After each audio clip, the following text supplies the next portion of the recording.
নমস্কার বন্ধুরা, welcome back to our channel. দার্জিলিংয়ের দ্বিতীয় পর্বে আপনাদের সকলকে স্বাগত জানাই। প্রথম পর্বে আমরা দেখেছিলাম অবজারভেটরি ভিউ পয়েন্ট, মহাকাল টেম্পল ও লেপচা জগৎ।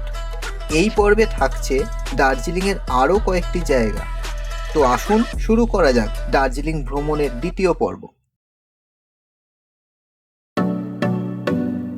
প্রথম পর্বে বলেছিলাম দার্জিলিংয়ে কিভাবে স্কুটি রেন্ট নিয়ে আশেপাশে ঘুরে দেখা যায়। প্রথম পর্বটি না দেখা হলে অনুরোধ করব ডেসক্রিপশন বক্সের লিঙ্কে ক্লিক করে প্রথম পর্বটি দেখে আসুন।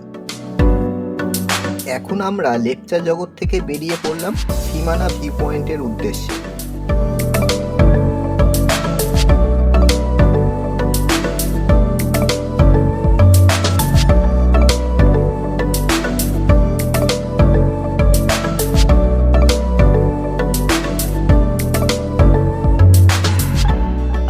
এই জায়গাটি ভারত ও নেপাল সীমান্তে অবস্থিত। রাস্তার এক পাশে ভারত ও অন্য পাশে নেপাল। আকাশ পরিষ্কার থাকলে এখান থেকে কাঞ্চনজঙ্ঘা এবং সিঙ্গালীলা পর্বতশ্রেণীর প্যানোরামিক ভিউ দেখা যায়।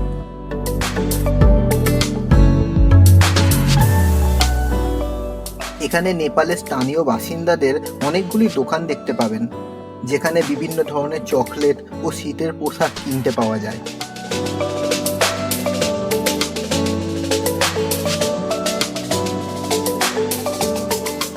যেহেতু এটা নেপাল বর্ডার, তাই এখানে মোবাইল নেটওয়ার্ক ভালো পাওয়া যায় না। তাই কেনাকাটি করতে চাইলে ক্যাশ নিয়ে আসাটাই বেটার হবে।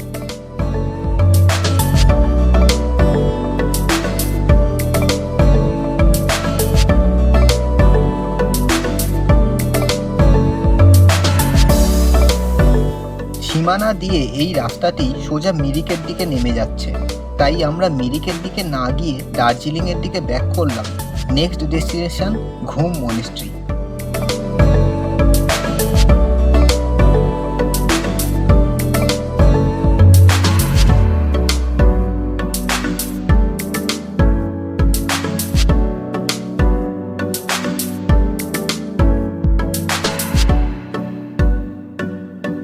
পথে দেখে নিলাম ঘুম স্টেশন আর আমাদের সবার প্রিয় টয় ট্রেনের কিছু সুন্দর মুহূর্ত।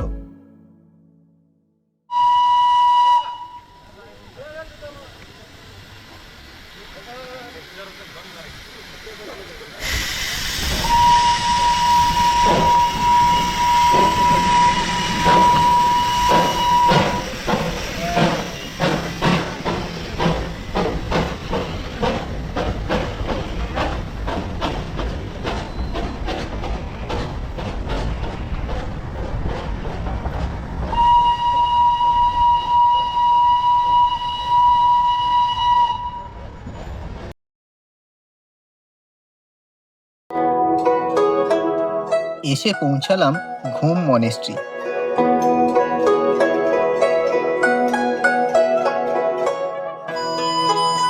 19th সেঞ্চুরিতে নির্মিত এই তিব্বতী বৌদ্ধ মঠ দার্জিলিংয়ের এক সেরা অন্যতম আকর্ষণ।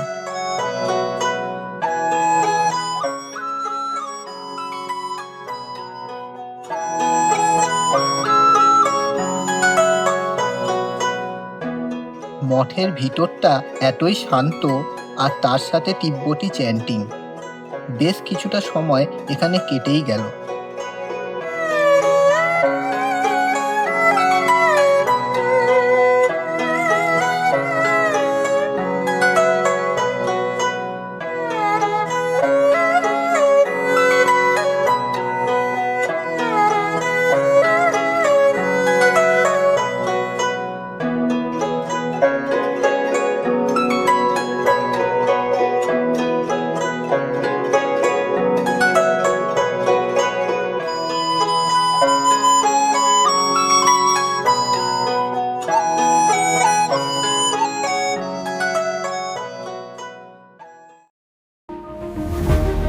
এবার আমরা এসে পৌঁছালাম বাতাসিয়া লুপে।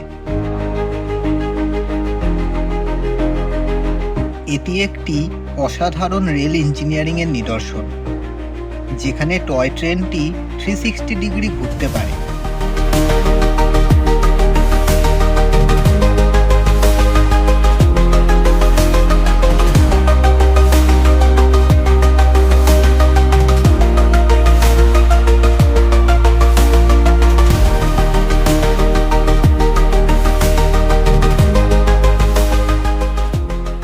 কাপাসিয়া লুপের মাঝখানেই রয়েছে গোর্খা ওয়ার মেমোরিয়াল, যা বীর গোর্খা সেনাদের স্মরণে নির্মিত।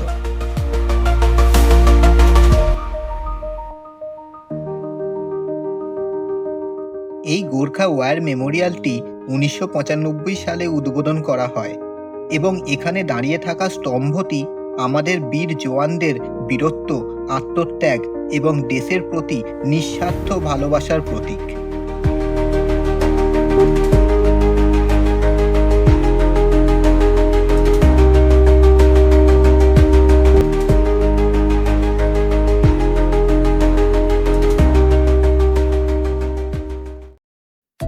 এই ছিল আমাদের দার্জিলিংয়ের একদিনের আউটিংয়ের গল্প।